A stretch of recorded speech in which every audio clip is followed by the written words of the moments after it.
नशीब तुम्हाला सांगतो, शक्ती एकदम देवदूतासारखी तिथे आली. ती जर वेळेवर आली नसती ना, आम्ही कोणीच वाचलो नसतो. सरकार, मला राहून राहून सारखं असं वाटतं ना, ही आग आहे ना ते अपोजिशन वाल्यांनीच लावली असणार. त्यांचंच काम आहे हे. अपोजिशन वाल्यांना ना मी अजिबात सोडणार नाही. बघा तुम्ही आता. नाही, त्या अपोजिशन वाल्यांना आपण बघूच नंतर. पण शक्ती, तू का गेली होतीस फॅक्टरीवर? तू काय असं नेहमीच तुला काम नसेल तर भटकत असतेस का? नाही ना, मी फिरत नव्हते. मी तर ते मी सोडू तुला जिथे जायचे तिथे. मी सांगते तुला, या जगात ना स्वतःची जागा स्वतः बनवावी लागते. अशी कोणी देत नसतं. इथे का थांबवली गाडी? इथवरच आणून सोडायचं होतं तुला. जिथे जायचं तिथेच पोहोचशील. काय काय तोंड शिवलंय तुझं? का गेली होतीस फॅक्टरीवर? आणि शिवा फॅक्टरीवर आहे हे तुला कसं कळालं? का आधीपासूनच माहित होतं तुला?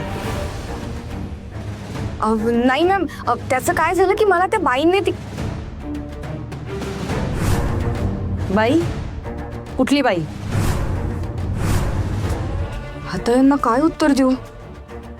कोणत्या बाईने मला फॅक्टरीपर्यंत सोडलं असं सांगू? त्या बाईचं तर मला नावही माहिती नाही. अगं कोण बाई? बोलशील का? ओळखीची होती का? अगं ओळखीची होती का? बोल. हो. नाही म्हणजे ती कोण आहे हे माहिती नाही मला. तशी आमची काही ओळख नाही. अगं काय ओळखतेस ना ओळखतेस? काय बोलतेस तू? तुझं तुला कळतंय का? डोकं ठिकाणावर आहे ना? मॅडम, मी त्या बाईंना खूपदा पाहिलंय, पण कधी आमचं बोलणं झालं नाही. त्यामुळे नाव गाव काही माहिती नाही मला. कमाल आहे. ओळखीची आहे पण नीट ओळखत नाहीस. असं कसं? बरं मला सांग, अनोळखी बाईच्या गाडीवर बसून तू कशी काय गेलीस?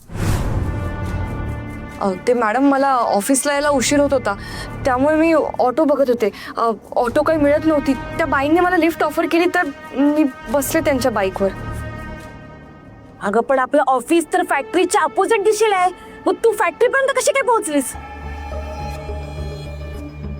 मॅडम, मला वाटलं दुसरा कुठला रस्ता किंवा शॉर्टकट असेल. गाडी निघाली तेव्हा मी आपल्याच तंद्रीत होते, त्यामुळे मला कळलंच नाही मी फॅक्टरीपर्यंत कशी पोहोचले. अगं घरातून बाहेर पडताना काही भांग पिऊन बाहेर पडली होतीस तू? अगं असं